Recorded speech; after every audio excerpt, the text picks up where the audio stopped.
2, 1. Kia ora koutou katoa, and welcome to the very first webinar in the Refugee Resettlement in a Time of International Change Symposium. That's quite the mouthful.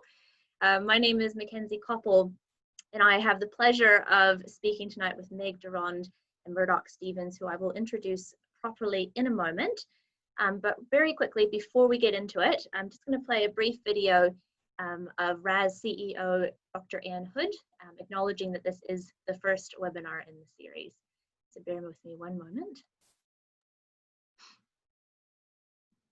Welcome to the RAS New Zealand Symposium, Refugee Resettlement in a Time of International Change. My name is Anne Hood, CEO of RAS New Zealand. We are a mental health and wellbeing service for people from refugee backgrounds. 2020 marks the 25th anniversary of our service, and this symposium is a way of celebrating the many people who have contributed to our work and continue to support resettlement and the challenges. I would like to acknowledge the Ethnic Communities Development Fund for supporting our symposium. I hope you are all going to enjoy the many presentations throughout the month of August. All right, so our topic tonight is, of course, advocacy, and I am delighted to welcome our fabulous panelists. I'm going to read off of this so I don't get anything wrong. Meg Durond is Executive Director for Amnesty International Arteroa. She has been with Amnesty since 2015, previously in the role of Campaigns Director.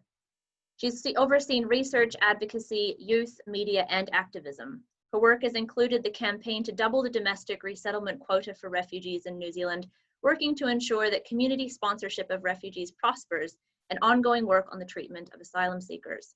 She most recently spoke on a panel at the inaugural Global Refugee Forum in Geneva on New Zealand's experience with community sponsorship and Amnesty's advocacy for the program. Murdoch Stevens is the editor of publishing collective Lawrence and Gibson. He has a PhD in critical theory and climate change from Massey University and was the driving force behind the Double the Refugee Quota campaign, which is of course now government policy. Welcome to you both. Thank you so much for joining us this evening. Before we get started, just a little bit of housekeeping. If you are listening right now and you have a question at any point, all you need to do is wiggle your mouse, and at the bottom of your screen, a taskbar will appear with a little icon saying Q&A. Type your question in there, and at the end, we're going to leave 15 minutes. So starting at 8:45, we'll leave 15 minutes for a live Q&A. So put your questions in there, and we'll try and get through as many as we can. So in order to set the scene just a little bit, maybe create a bit of a foundation, I'm going to start with you, Meg, and ask what advocacy means to you and what it looks like in your day-to-day role. Tēnā koutou. Thank you, Mackenzie, and lovely to be with you this evening. So I guess firstly, Amnesty International is a human rights organisation. So advocacy for us may mean something slightly different than it means for other people. So literally our vision, our global vision is that all of the people in all of the world can access all of the rights enshrined in the Universal Declaration of Human Rights. So it's quite a big, chunky piece of work.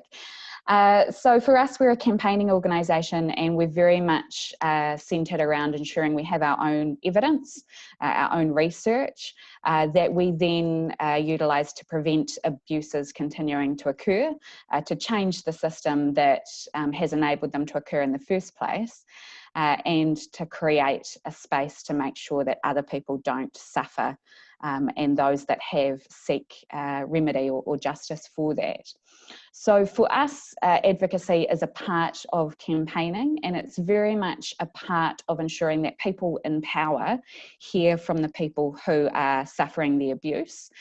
So our view around advocacy is that one of the most effective ways to do it well is for the people who have the power to change the situation to hear directly from those impacted or affected. And for us, advocacy, I guess, can look like lots of different things. And literally our grassroots community, our community of volunteers, are called advocates because we see their role in our communities as ensuring that human rights practices are upheld and ensuring that in all walks of life, whether it's advocating to their peers, whether it's advocating in their workplace, or whether it's actually going into meetings with politicians and decision makers, we see that the work that they do is advocacy work. So yeah, for us, I guess advocacy is a pretty crucial tool in our toolkit for change, but it can look like, 10,000 people mobilising, or it can look like those behind the scenes meetings over one individual case. It can be really different in different circumstances. And Murdoch, what about you? How would you describe advocacy and what does it look like in your work? Yeah, thanks, Mackenzie. I just want to start off by thanking RASNZ, Refugees and Survivors, for having us both along to speak, and also to thank Meg and Amnesty for over the years working together on the Double the Quota campaign.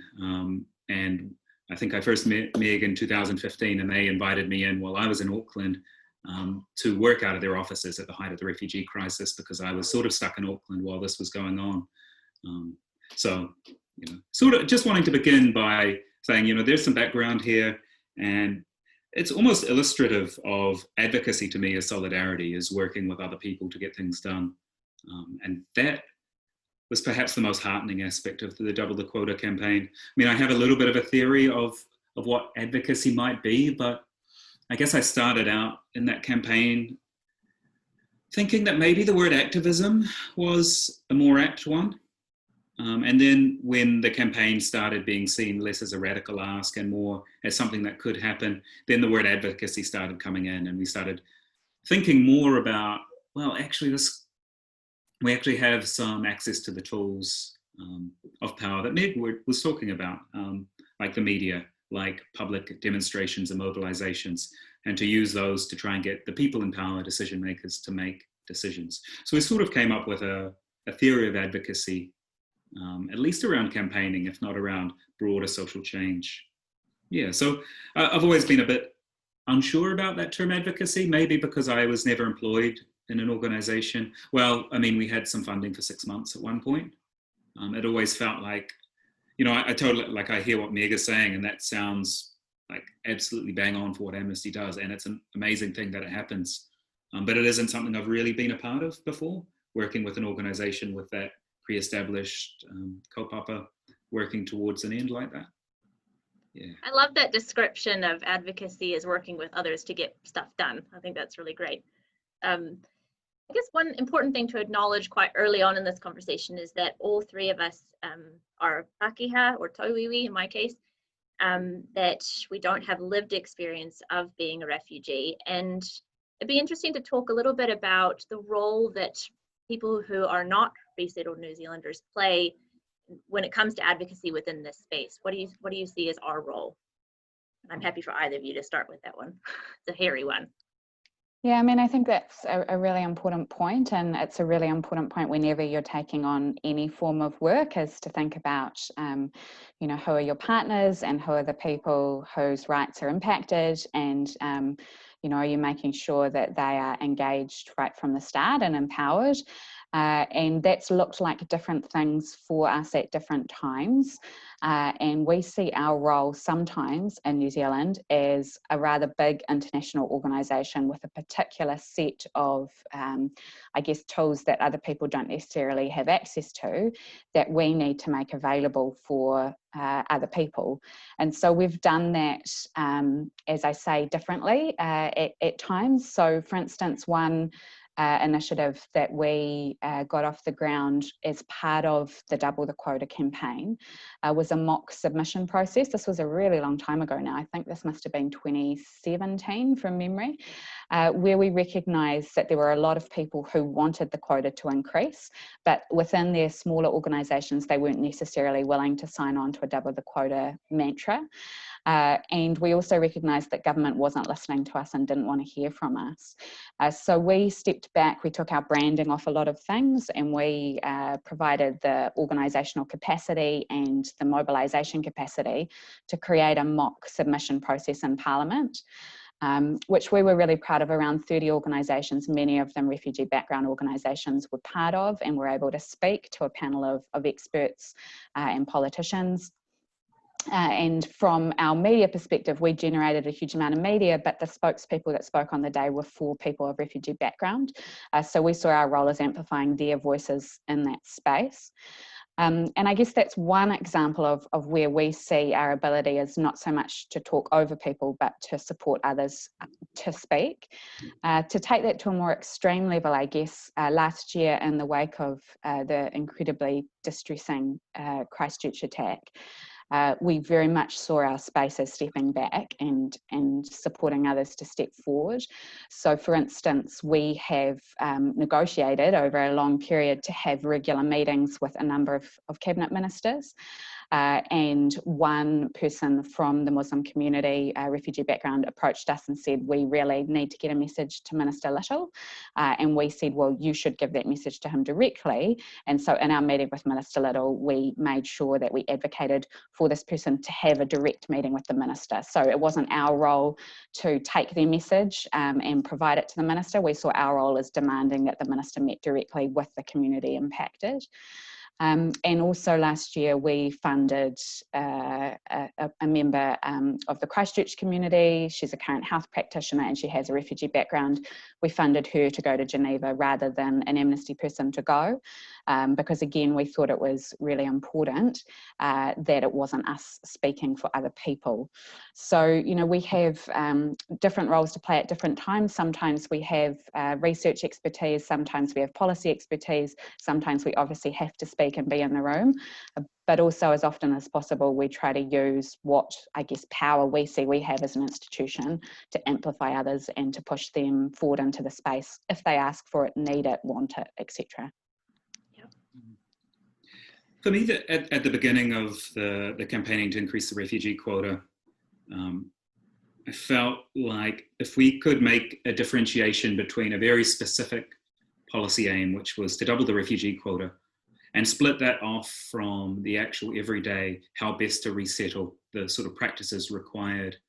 It took away a little bit from necessarily who were the experts, because we weren't claiming how best to do it. We were saying there's a need for this quota to increase. And obviously working along the way with people from refugee backgrounds, from a lot of the refugee umbrella organisations like Changemakers here in Wellington. But just trying to get to this point where the democratic process, and New Zealand, I think it's about 70% of New Zealanders identify as Pākehā. So there is a real need for those people to empathise with people in a refugee situation, because people in a refugee situation aren't in the country now. We have people who are resettled refugees, but that's not quite the same as people who are currently not in New Zealand and are looking for more protection. So there's, I mean, even having, yeah. So there was sort of this difficulty that I think I came to terms with best when I thought, well, let's flip this around and let's say, well, what would it look like if we put the entire responsibility for advocating for a refugee, the refugee quota or resettlement funding on resettled refugees? And that would also be quite difficult. Why should we expect people who have been resettled through this process to also take on all the work of advocating? So it's sort of a two-tier approach. One, understanding when we were doing work that wasn't really about the best way to do things, that didn't require as much, you know, simply saying double the quota. It didn't require us to consult with different communities about how that quota is doubled once it's simply a number that's going to increase. So realizing the areas where we don't talk. So there's plenty of times where a journalist would approach asking about translation services or hospital services, and I would put that on to a local organization like Changemakers or like the Red Cross. So sort of knowing the limits of where you're speaking as an advocating agent and when someone else ought to be. I think that it's an interesting point, isn't it? I follow quite a few African-American activists, and in the wake of what's going on in the States, a lot of the messaging that's coming out from Black activists is around this idea that, like you say, it's not the responsibility of every Black American to educate all white Americans about their experiences. And I think that same, I mean, I think about just my day-to-day life when I'm going to barbecues or when I'm going to dinner parties, and the conversations I have with Pākehā New Zealanders who have never, as far as they know, ever come into contact with a refugee or a former refugee. It's just not something that's in their mind, you know, and yeah, some of those conversations wouldn't be had if it weren't for and I don't mean this in a cocky way, but without me being there in that conversation, that it just wouldn't have happened. So yeah, I mean, one of the most powerful pieces of video that we pulled together was one from 2 years ago now, where we travelled New Zealand and interviewed the people who were doing the first resettlement under the community sponsorship pilot. And I think that was a deliberate decision that Amnesty actually made globally, was to interview sponsors. And the reason why they did that was because what they were partly trying to do was convince people within the country that they were looking to establish sponsorship in, that it was a valuable and worthwhile thing to do.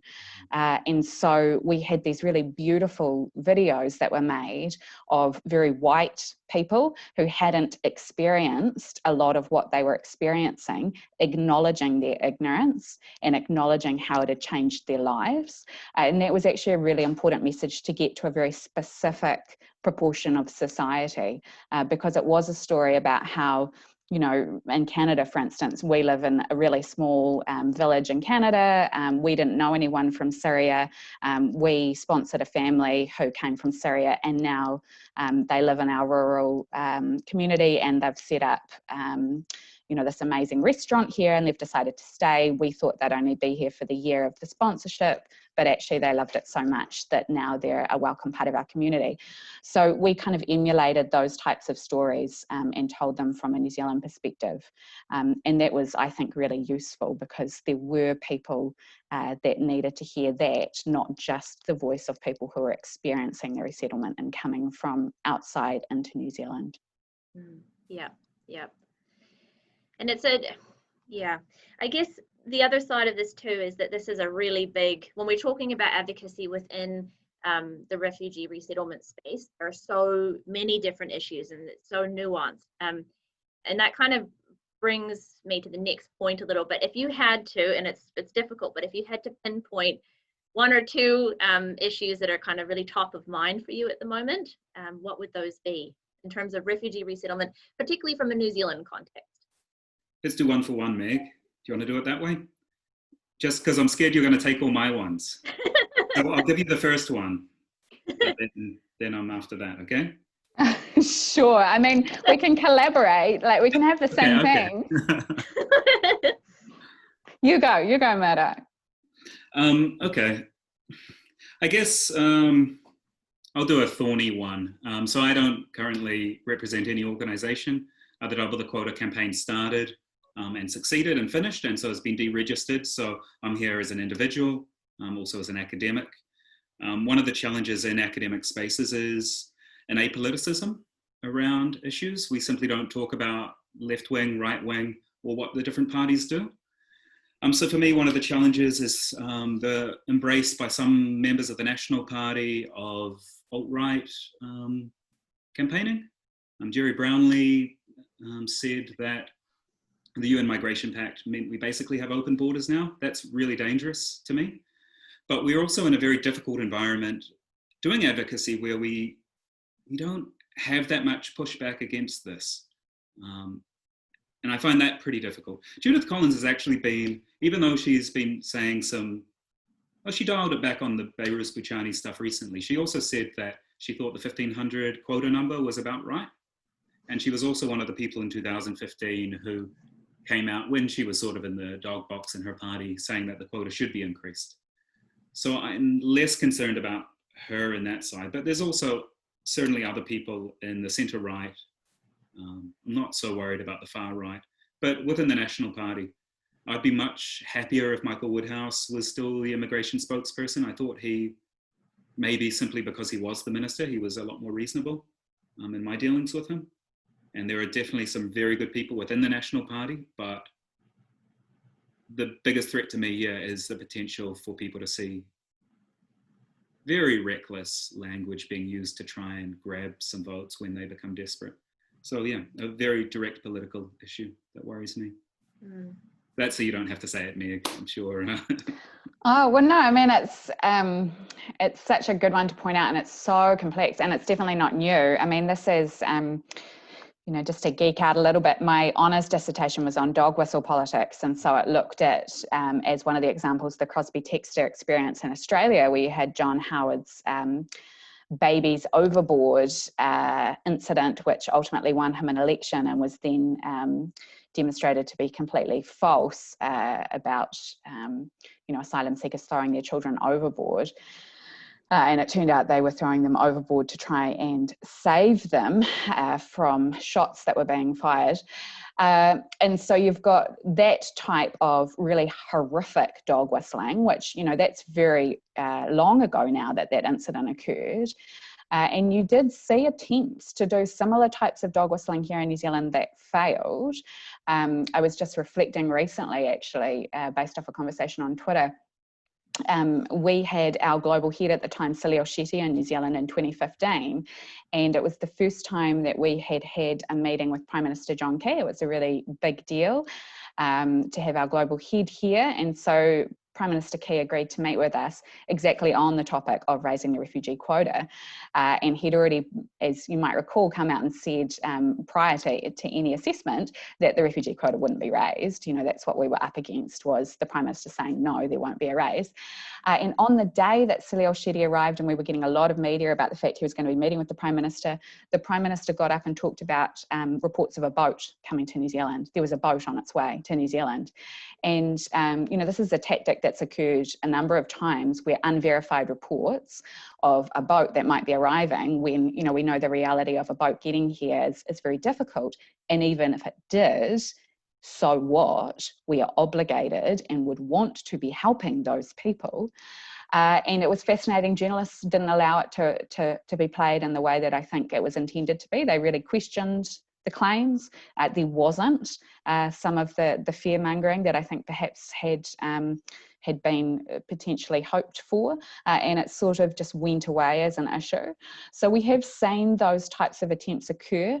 I was concerned to see, I mean, obviously because of the Immigration Act, the section in the Immigration Act where people can't speak about an individual's asylum claim, we were unable to respond to any of the comments that occurred around Behrouz Bachani's asylum claim.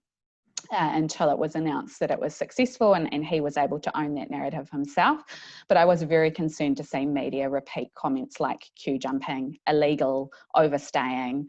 You know, there was one particular journalist who, you know, it was particularly horrific. He was on Magic Talk, who basically gave the information enough that you could identify where Behrouz Bachani was living in Christchurch. And, you know, stuff like that, I think we have to take a long, hard look at ourselves, especially in the wake of the Christchurch attacks. This isn't politicking, this is people's lives, and it has real consequences.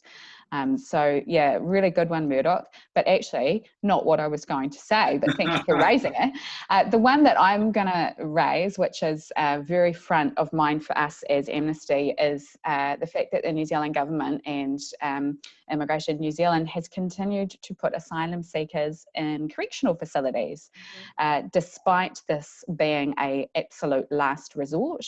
And we've got really grave concerns about the practice.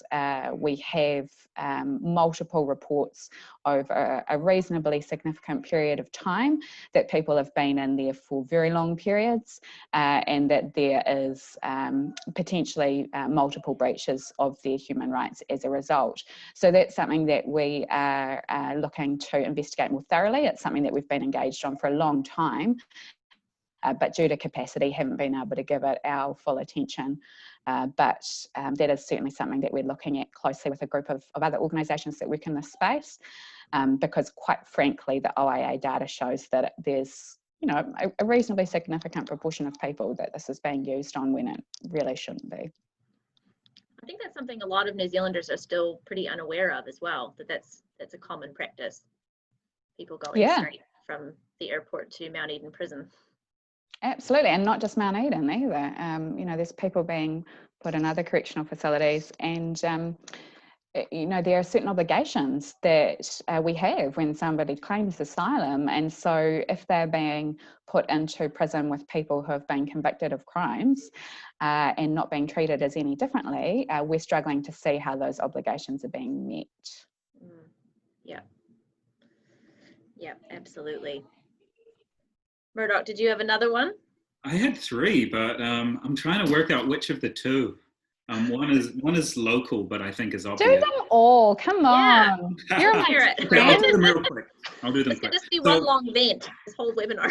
I think the most obvious one, local one, is how the government is going to manage restarting the humanitarian intakes, not just the refugee quota, but also the Pacific Access category and the Samoan quota, and whether Immigration New Zealand is able to really articulate the need to do this through the communication channels well enough to convince the New Zealand public that it's time to do it, and this not being the last thing to do.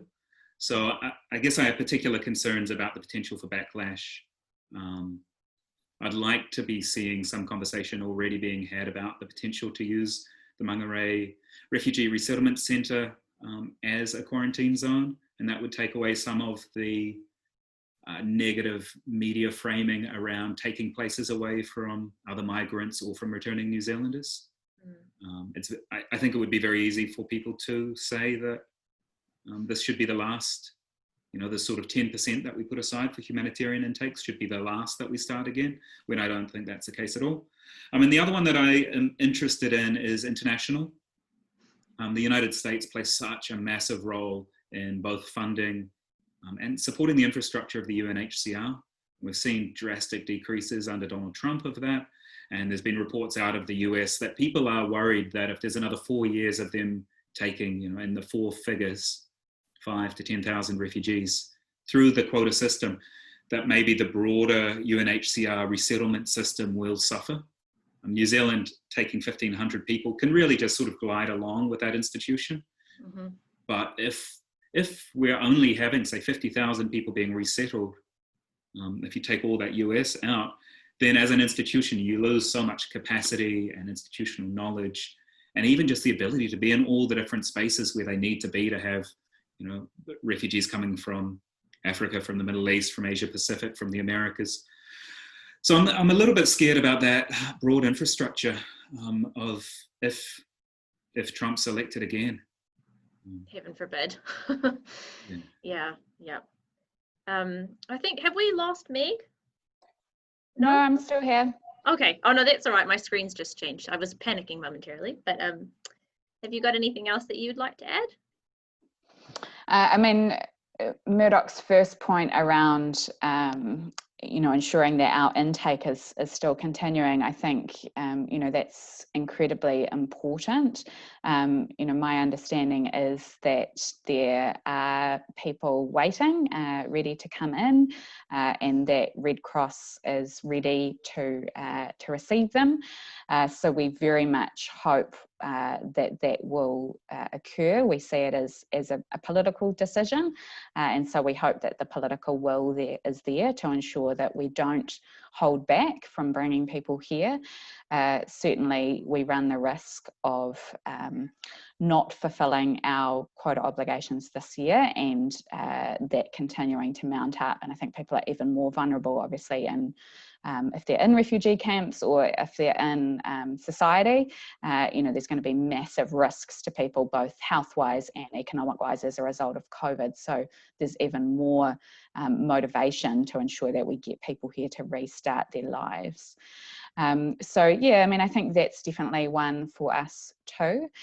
We were really thrilled to see the 3 years of funding for the community sponsorship category, alternative pathway category. So for us, it's really important that that continues and that we don't see delay to the new policy development around that and the rollout of that program, because there is, a concern that we could lose momentum on it and lose engagement on it. It's interesting, Murdoch, that you raise, Donald Trump, because, I think one of the things that you had put to us, Mackenzie, was about potentially a failure of advocacy. And for us as Amnesty International, we had a global campaign on people impacted by crisis, which was called I Welcome, and it was very much focused on ensuring we could increase resettlement places globally. And that started in 2016. So New Zealand was actually first off the blocks. We were already advocating for increased resettlement places before it was cool. globally, Amnesty started on this path of ensuring that there was more resettlement numbers in countries that had resettlement programs. And then overnight, Donald Trump was elected and just wiped off, you know, thousands and thousands and thousands of places, 50,000 places in a couple of swipes of a pen, basically. And so at that point, Amnesty had to recognise that we had failed in our mission to increase resettlement places. And we pivoted to alternative pathways as a more grassroots way to ensure that people were still able to seek safety, but to do so in ways that could get around government inaction or government, regression, which is what we saw.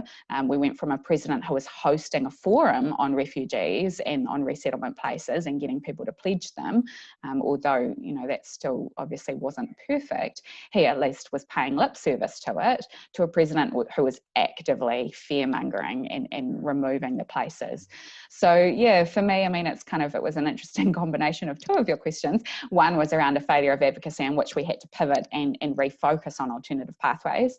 And then I guess just to say that I really hope that this very new model in New Zealand doesn't fall as a result of COVID, because we were so thrilled to see it work so successfully in 2018 and to see the huge amount of interest from the community who want to be part of that process, and the funding that the government put behind it. All credit to them for providing 3 years of funding to the model, because it's certainly ensured that Canada has been able to bring in 300,000 people over the last 3 decades who wouldn't have been brought to resettle through this program. So I think one thing I'd maybe add, just from my end, and working in an organization that supports whānau who are already living in New Zealand, and this is something I've just noticed questions come through along these lines as well. The difficulties that families face once they do resettle in New Zealand, I think there's this kind of fairly common perception that a family gets off the plane at Auckland Airport and it's rainbows and unicorns, everything's great. They settle happily into their new home and rebuild their lives, and in some cases that's true, but from what we've seen in our work, from the research that we've conducted, we do know that racism is an issue in New Zealand, and certain attitudes prevail. And I mean, I wonder if that's something that either of you have kind of had to deal with or talk to in any way. Yeah, absolutely. I don't know, Murdoch, did you want to go first? That was a big sigh I saw from you. Yeah, I mean, I guess I prefer to try. Some of the work along the campaign was to try and take a very American concept, white supremacy, and to try and bring it into New Zealand. So I wrote a little bit about this in a chapter for the Fair Borders book through BWB Tex in 2017, trying to talk about, well, what that meant, Pākehā supremacy or white supremacy in a colonizing country. And it does get more complicated when you've got a colonizing or whatever the term we have for it today, neo-colonizing force of 70% of the population being Pākehā, and a Māori Renaissance, roughly 15% of the population, and then a whole bunch of new cultures as well, and trying to somehow fit multiculturalism in with biculturalism. And one of the struggles I had in the campaign at the very start was not really having a theory of change, how we get things done. So I was working in a very small organization that we had no paid staff. And so when we would come up against a question like racism or white supremacy, it seemed such a large-scale social change issue that I sort of put it on the back burner and thought this is something that the campaign will eventually potentially help to address some of that by having more people in the country from refugee backgrounds that people get to meet. Then people will get to see that refugees are just ordinary people who have gone through extraordinary circumstances, I think as the Red Cross put it one time. But that wasn't the main goal. A campaign to get rid of racism is really laudable, but you see the kind of energy and organization and scale needed in a place like the United States with Black Lives Matters to even try and get that on the radar of people. So for me, the aim was seeing, well, that's sort of a side, like that's there, it's everywhere. I grew up in the south of this country. I've seen plenty of racism. I have unconscious biases myself that we all try and deal with. And to try and weed that out is such a massive task. But the campaign, I guess I was doing was very specific and very focused, trying to change one very small, specific and actually achievable aspect. I mean, in the campaign itself, we didn't see that much racism. Or maybe I just accept it because it's there everywhere and we just block people on Facebook who are like that. Or we see it in public and we just ignore it and tolerate it, or because there's very little you can do to change that. What do you think, Meg? Did you have a direct response? Yeah, I mean, it's obviously such an ongoing and topical thing, and just to acknowledge, you know, I guess my privilege and that I'm not having to experience it personally, but we are obviously getting a lot of that type of commentary and feedback by existing and advocating in this space. And so we see a lot of, I guess, the bile that is out there. And I guess there's a few things that it throws up for us. So, for instance, around the Double the Quota campaign, you know, I think we made a very deliberate choice. And, you know, I'm aware we've got the policy change now, but this is a public space. But anyway, we can be honest. We made a very deliberate choice to not engage with racists and to create the appearance that there was majority support, even if we couldn't be 100% sure there actually was. So the way that looked for me and for others on our team was getting people like Paul Henry on board, which we did, Duncan Garner, which we did. So, you know, it was getting those horrific jocks, talkback jock style, agreeing with us, which we found was more powerful than actually getting down and debating the people that were calling in to their talk shows or shows and saying horrific things, because it became overwhelming, the number of people that were coming out in support. David Seymour came out in support in raising the quota. We got Winston Peters into our office because he made comment that he did think that the refugee quota should be raised. He obviously was wanting to make the distinction between general immigration and the refugee quota. So we jumped on that, got him into our office. You know, we made sure that we got those people that are often seen as touchstones, I guess, of racist sentiment or popular sentiment, however you want to frame it, and got them to commit to ensuring that there was a refugee quota raised. And, you know, people like Peters understand that there is a whole generation out there that still understand what war is like. And so he has to be very careful in what he says, because you can't say, well, no, you shouldn't be allowed to flee war, because we have a huge community of people who fled for, Polish refugees, for instance. And so, you know, he has a slightly fine line there.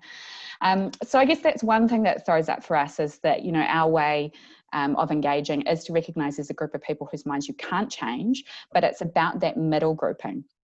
The other thing too that I think is really important to mention is there's been a huge amount of research done around how you talk about issues like this that will appeal to that middle grouping, really anger the people that you can't change their minds, which is what you want, and motivate the people who agree with you.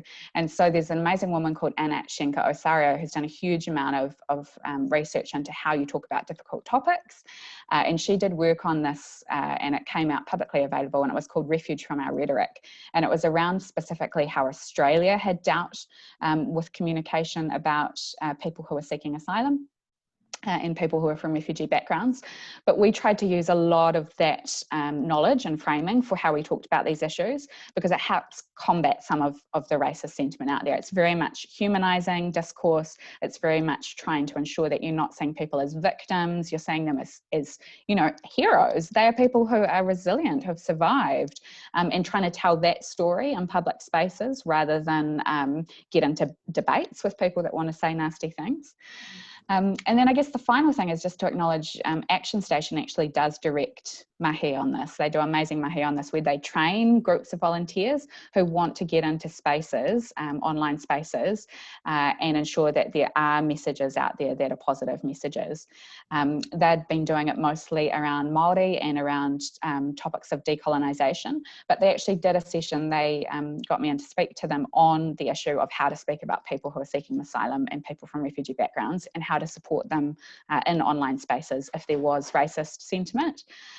So that's another way, is to actually combat it directly with volunteers in the comment spaces. And, I think that's a really admirable project that they've set up and have been running to try and deal with some of the, really horrendous racism that is out there.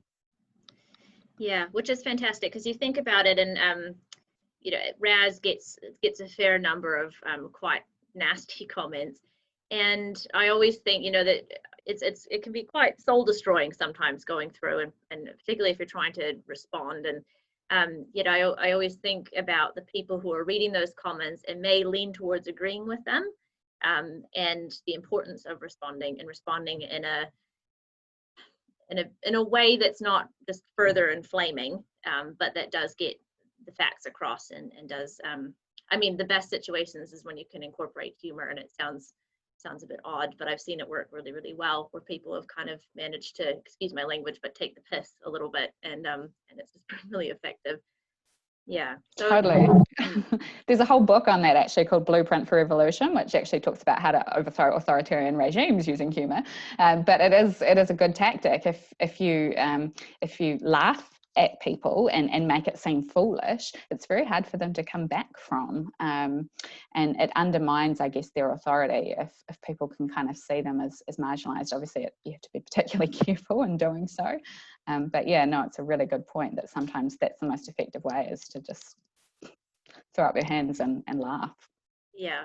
Well, we've got time for maybe one more topic, and Meg, you already sort of did yours, but if you could think about a time when your advocacy failed or faltered, and I don't want to end on a negative point, it's more looking at what you learned from that experience. Okay, well, the one I had in mind for this was so I started the Double the Quota campaign, I think it was June 2013, and I didn't really know what I was doing. All I knew is the quota hadn't increased in 27 years, and this was a campaign that I thought the majority of New Zealanders, if they knew that it hadn't increased in that long, that we took a fifth as many as Australia, they would get behind. So it seemed winnable. But I didn't really have a theory of change or why particular activist or advocacy works, why you would do things, to what end. So we had a petition in the early days with, I think it was on a vase. And you do a petition, right? Because a petition, see, Meg, don't laugh at me in this. You're a professional campaigner, so you know all this fairly well. But as someone coming into this, and maybe as some of the people listening, I didn't really know what I was doing. So I just thought, okay, well, I'll do this and I'll just put it out there. And it was kind of a lot of hope that this petition would somehow gain momentum. We got about 350 people to sign up to double the quota. And then it just kind of sat there in this embarrassing way, and sort of taught me that if you do something that is supposed to be show social proof, so show that people support this thing, and people don't support it, it'll just sit there as this millstone around your neck, making your project look very unpopular.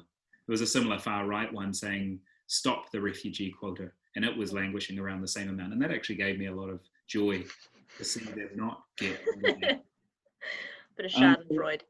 Yeah, I ended up talking with a friend who had a strong background in comms and stakeholder management, and he sort of walked me through, well, this isn't your expertise. Your expertise should be learning about this process, and it should be developing expertise in this particular area in refugee quota policy.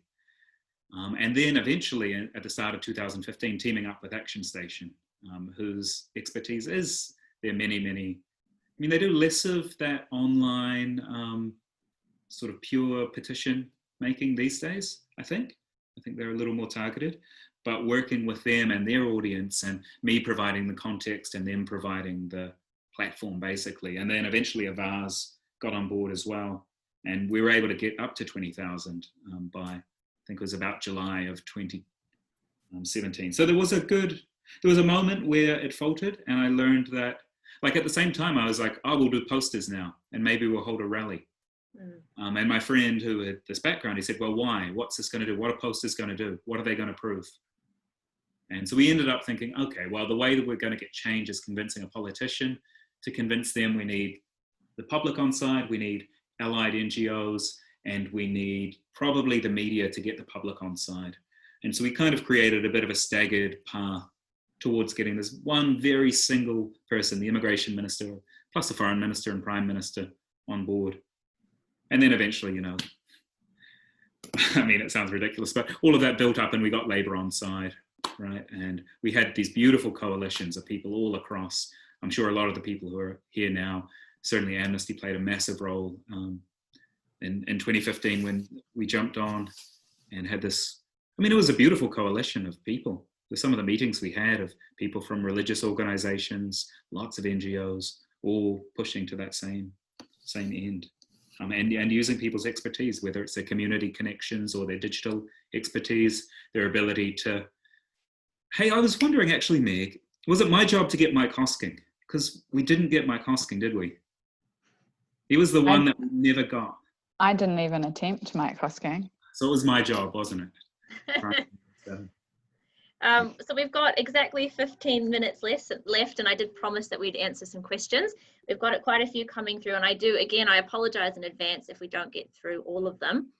But just really quickly, Meg, one person's asked for the name of the paper and the author who wrote about communicating about refugee issues, and I wonder if you could repeat it or possibly just type it into the chat, because then if you know how to spell the name. Sure, I'll Google search and find a link if I can. It should be linked online.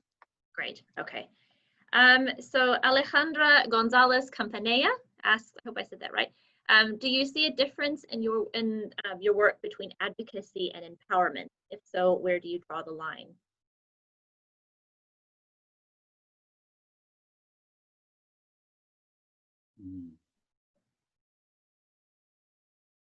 I guess if I was going to speak to that, because we were a very small policy-focused organization, we didn't work with refugee background groups apart from when we were in public forums. And empowerment there was very simply letting people speak ahead of us. So I traveled New Zealand twice, I think speaking in maybe 8 places in 2016 and about 20 locations in 2017. And in all the resettlement zones or wherever I could find someone from a refugee background, we opened up the floor to them to speak, to talk about their work and their experiences.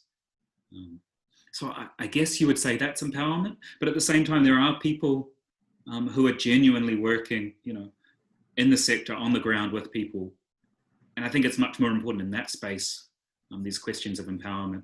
And I made that conscious effort not to do that, to focus really explicitly on the campaigning side, which became our strength. I mean, I guess empowerment from my perspective looks like someone has a thing that they want to do and you support them to do the thing that they want to do. So, you know, occasionally there will be people that will come to us and say, hey, we want to run a campaign on XYZ. And, you know, we get people come to us from particular communities, Uyghur community, people from South Sudan, etc. And we don't always have the capacity to run a full campaign on it, but we will often behind the scenes give them the tools to do their own work. So support them and say, well, hey, if you want to get a meeting with X politician, a good way to do it is this. If you've got media, this is a good way to handle it. So there's multiple ways that we would try and empower people to do the work that they want to do. And sometimes that looks like, as I mentioned before, funding a person to go to an event in Geneva. Sometimes it looks like giving them the behind the scenes coaching to run their own campaign. And sometimes it looks like, you know, they come and say, can you speak out on X issue? And we speak out on it, not because it's a particular thing that we are focusing on, but because we think it's important to provide support to people who are often doing this work on top of their own day jobs. You know, they're often doing it as volunteers. They don't necessarily have the resource that we're doing our work from. So that to me is empowerment. It's not something that we think is an issue. It's something that the community says is an issue and they want to do it in a particular way and we support the way that they want to do it rather than saying, well, we've got a better way. So that for me is the difference between empowerment and advocacy. Meg, this one might be for you as well. This is an anonymous person. And they want to know how many asylum seekers are currently in New Zealand prisons and what do they need or require to be part of this society. Just on that point, I would just suggest that whoever it was that wrote that question tune into the next webinar, which is next week, little plug here. But that one is actually on the topic of asylum seekers. I have no doubt that this will be discussed. But Meg, if you want to just give a brief kind of overview, I guess, of the situation with asylum seekers going to prison. Yeah, sure. I mean, just to say, first of all, there's a huge number of people working in this space. You know, Tim Maurice from the Asylum Seekers Trust, a huge number of refugee lawyers that slog on this all the time. So very much want to acknowledge their mahi in this space, and they're the groups of people that we support and work with. The numbers are very difficult to pin down. So we have to OIA to get this information. We don't get it easily, or it's based on information that we are getting from lawyers on the ground. We understand that currently there could be, and you know, I don't like to say this, but the response that we get from officials is it's small numbers. So at the moment, there are probably around 3 and there that we are aware of, that we are tracking. But that's to say also that a huge number of advocates worked incredibly hard over the last 6 months to get a huge number of people out. So we have supported Tim and his team and some lawyers, and actually had a large amount of success pre-COVID and during the start of COVID lockdown to get quite a few asylum seekers out who had been in there, some of them for a very long time. There's one case in particular I'm thinking of someone who had been in for a very long time. So the numbers do fluctuate regularly, and currently the issue that we have is getting information. So it looks to be like the way that the reporting is being done is perhaps not adequate, and certainly it's difficult to track individual cases across years as well as the issue that we're having, so it can become difficult to know who's in there.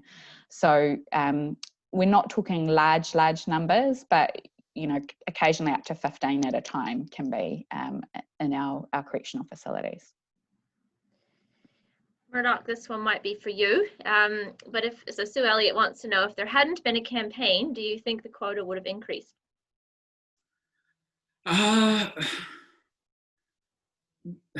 Really hard to know. Potentially with Gorries being elected with the Greens, the 1,000 might have become the platform. So in the confidence and supply agreement between Labor and the Greens, they got Labor to agree to look at family reunification, which has been doubled from 300 to 600 places, and $7 million a year put towards that. So potentially if that wasn't there, the long-standing Green Party policy of increasing to 1,000 could have been that.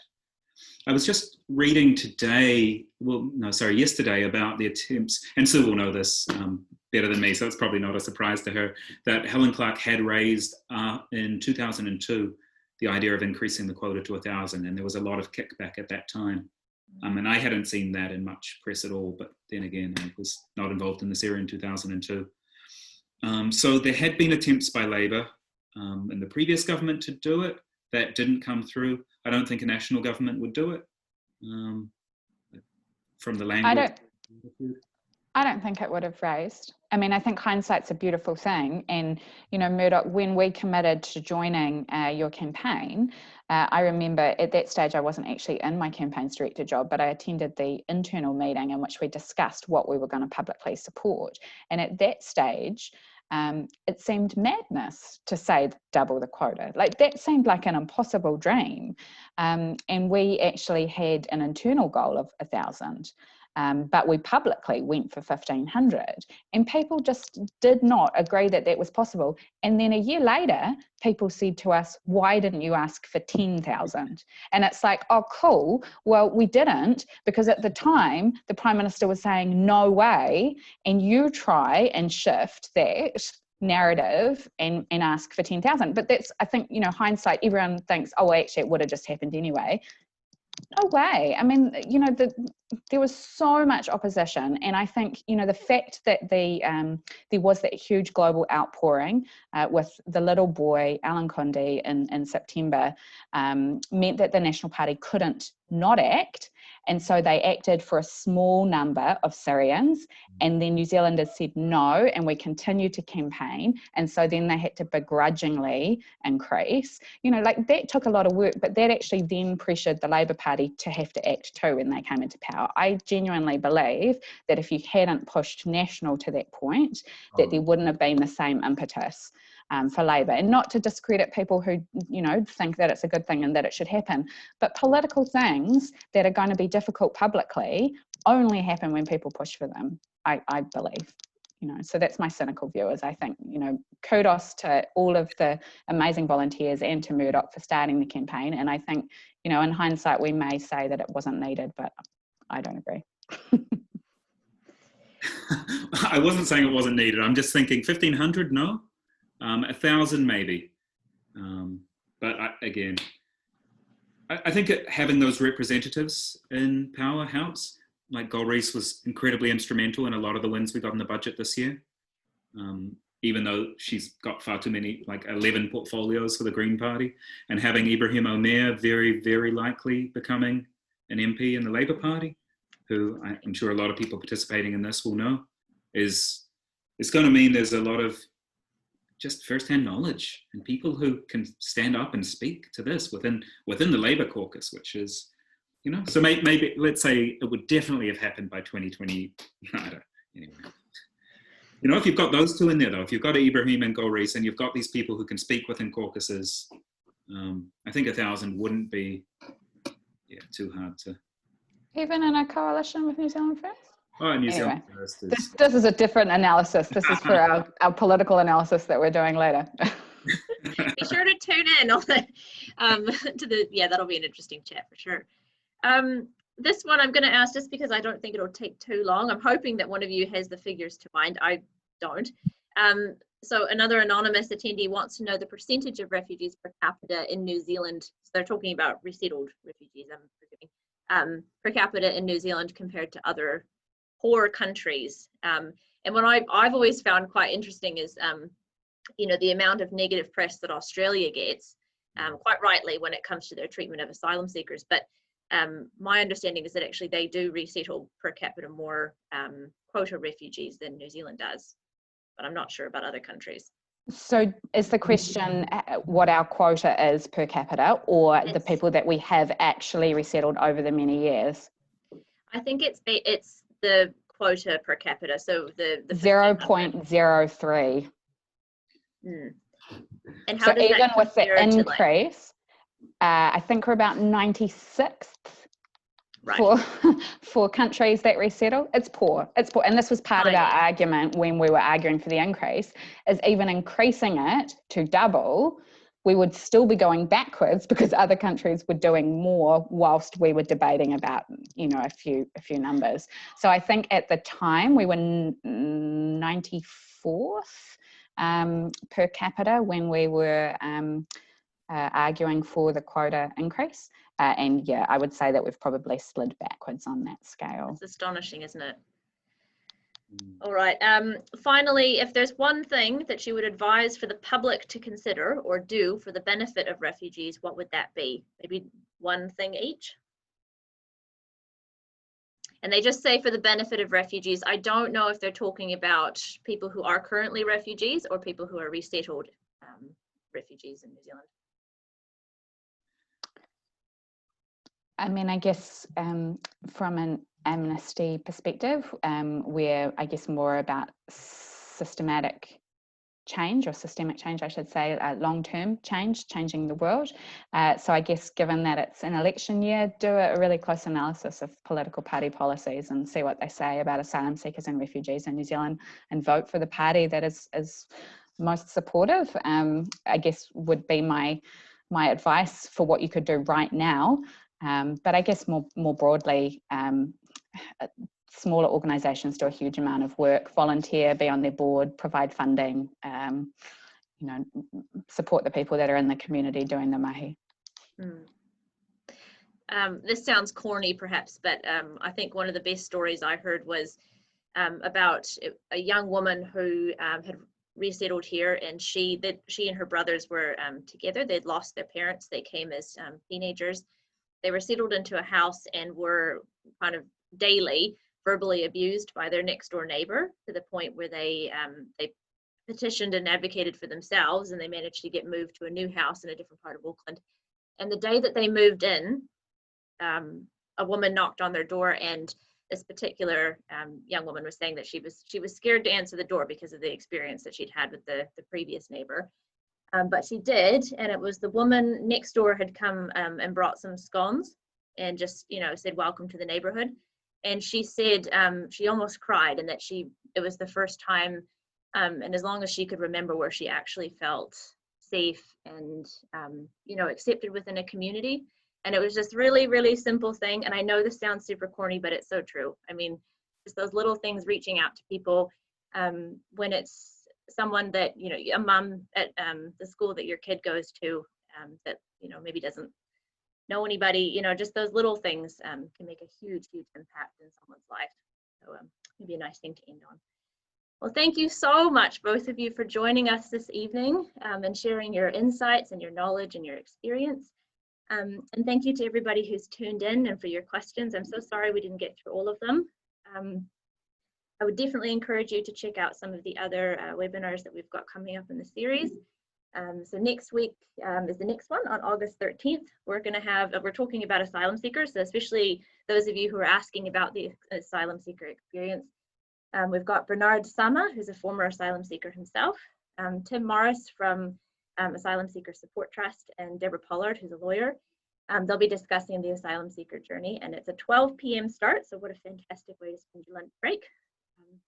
Hopefully we'll see you there. But thank you so much, Murdoch and Meg, for joining us. It's been a real pleasure. Thank you for having us. Wonderful. Have a fabulous evening, everyone. Ka kite. Thank you.